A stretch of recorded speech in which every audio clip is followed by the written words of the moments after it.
we're checking the flame sensor. See it back there with that rod. Right there, that's to check it for the flame. You want to put your meter to PC microamps.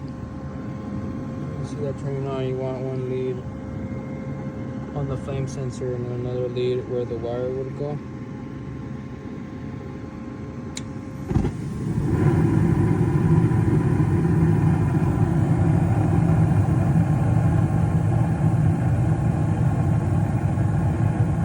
That's about looking normal or error. So there's no issue, but that's how you check the flame sensor.